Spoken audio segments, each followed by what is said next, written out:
Hello everyone. This is going to be a video I'm going to present on how I build Athearn Blue Box boxcars. Now, Athearn Blue Box boxcars are called that because they come in a box that is blue around the edges.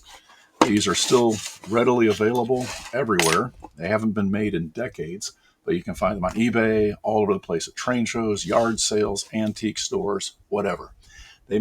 Irv Athearn made these by the probably hundreds of thousands. They're just fantastic and they're out there everywhere. So when you open up an Athearn Blue Box, you get a very, very basic set of parts. You get a boxcar body that already comes with the roof walk on it. You get doors, you get an underframe, you get a pack of parts. And you also get the frame, which on this one was hidden inside there. To assemble one of these, all you really need is an X-Acto knife, a pair of nippers, and a screwdriver. So that will get the job done. That's not how I assemble these. When I assemble these, I'm going for something much better. When I assemble an Athearn Blue Box kit, I want to be able to run it on my layout. There are certain standards for cars that are going to be operated on my train layout. Number one, they must have KD couplers on them.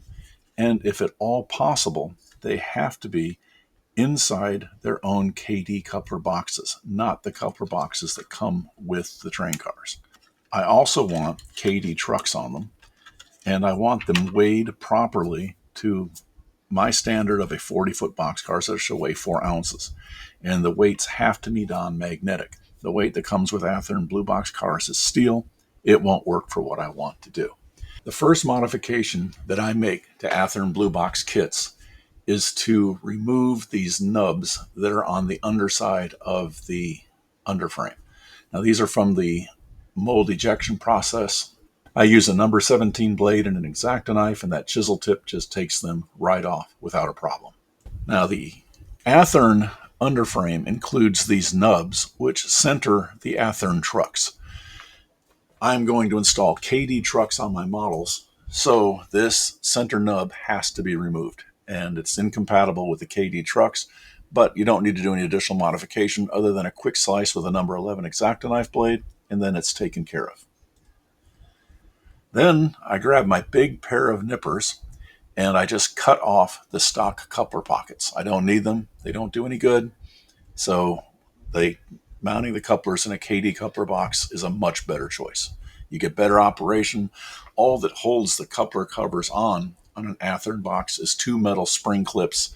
It's just not a secure system. It's not reliable. A KD whisker coupler and a KD coupler box is perfect. Originally, the Athearn instructions say to glue the steel weight into the underframe. I'm not going to use the steel weight, and I'm going to put the weights inside the car body. So I need to install these 3 strips of plastic. I use plastic that is 60 thousandths of an inch thick, which matches the weight, and I glue it to the underframe in 3 places, and then I glue the underframe to those pieces of plastic. On the inside, I add 80 thousandths and 125 thousandths thick plastic to the inside of the frame. This is going to add material for me to drill and make threads into with my tap to attach the coupler box and the trucks. Inside of the boxcar body, nobody is going to see this anyway, so I make it as big as I possibly can.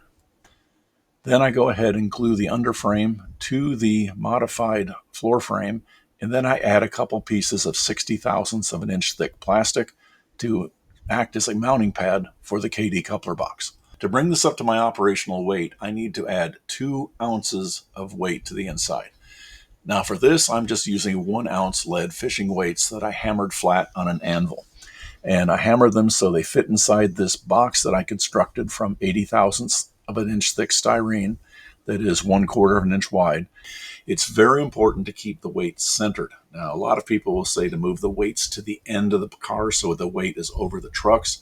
If you glue the weights to the center, the underframe is going to send an equal amount of weight over each truck anyway. That's just the way physics works. If the weight is centered, an equal amount of weight goes to each truck. There's nowhere else for it to go. The weight has to go to the truck. So putting the weight over the trucks doesn't accomplish anything other than keeping the weight centered would accomplish on its own. I want the weight as low as possible, and I don't have anything obstructing the middle, and that's taken care of. Then I glue some plastic scraps over the top to hold the weight in place. Even if this glue breaks and it comes loose, those weights aren't going to go anywhere. This shows a very common problem with later production Athearn boxcars. I think as the molds got older towards the end of the Athearn Blue Box era, things were getting a little sloppy and the doors would bow out. And there's a few different fixes for this that different modelers like to do. All I do is simply file a little bit of material off the top of the door, and then I glue 2 little pieces of scrap styrene in between the door and the boxcar. This makes the door completely inoperative, which is fine. I can keep the boxcar door shut all the time. That doesn't bother me, but it removes that gap on the outside and it makes the door sit flush. Now here I'm measuring exactly 1/10 of an inch away from the end. This is where I'm going to glue the screw for the KD coupler box. I use a dial caliper like this one right here. This is a perfectly good dial caliper. It's made by Mitutoyo. It's extremely accurate, but you can be just as accurate using a ruler that is graduated in 1/100ths of an inch, and just measure over to that line right there, which is 10/100ths, which is of course 1/10 of an inch, and just mark it that way. You don't need this fancy tool. I prefer to use it, but you can do it just as well with that tool right there. Then, using your favorite pin vise with a number 50 drill in it, take and drill a hole centered down the center of the car in the position you just marked 1/10 of an inch from the end of the car. That's going to be your coupler mounting screw position. And then tap the hole. Now, I like to tap the holes from the bottom and then go up. I've seen a lot of people that prefer to tap the holes from the top and then go down. They say it gives you a cleaner thread. I don't think it makes any difference whatsoever. This is the tap that I use. This is a number 256 tap in it. It fits in there perfectly.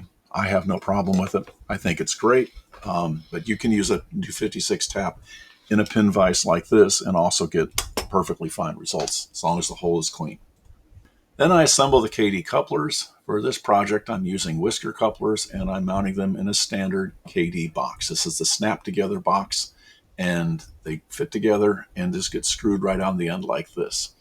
And I like to use the plastic KD screws in this part of it. I just like the black screws because they can't be seen from the outside of the car. If you use a brass screw, sometimes it looks a little funny from low angle photographs. You can see the head of the brass screw. So this black screw that comes with the KD couplers works fine for me. For this, I'm going to use my basic favorite standard KD truck, which is the number 500 Bettendorf truck. These are all metal trucks with plastic axles, and the plastic axles act to keep everything insulated. They're extremely well made. They are equalized perfectly, always reliable. I have never found a KD set of wheels out of gauge. Every other modeler seems to say, I check them all the time because I found them out of gauge. Well, I check them all the time. I've never found one out of gauge. I think KD's quality control is just probably the best in the industry, but I always check them anyway. Commonly, when you get this far into the project, you're going to put the trucks on and you're going to check to see if the coupler height is correct. And with the KD coupler height, it's typical with the 40-foot Athearn boxcars that the couplers come up a little high. With the 50-foot boxcars, it's typical that the couplers come up a little low.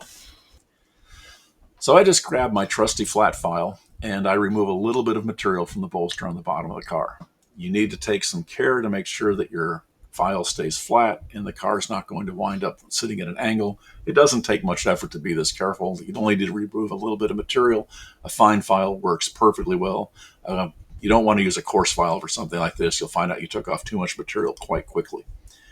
After a couple passes with the file, I recheck the coupler height gauge. Coupler height is perfect. And there's the car ready to go into service on my railroad. Now this car will operate just fine. There are some freight cars that I have that just don't match my standards for my fleet. These are some of them. These are the NMRA Heritage models. This one that I haven't assembled yet is the Crooked Mountain lines that belong to Bob Hagee. The one that's on the screen right there is the Gibraltar lines, who unfortunately right now I can't remember who it belonged to. I have to look that up and put it in a little caption here, I suppose. But if you want to have these fictitious railroads from famous model railroaders, the NMRA Heritage line is the way to get them. Most of them are made on Athearn Blue Box cars, so that's what you're going to end up with. You know, it's nice just to put the Gibraltar on there sometimes. It's nice to put the Crooked Mountain lines or the Delta lines or any of these other famous railroads. The Firewater and Kicking Horse is another one.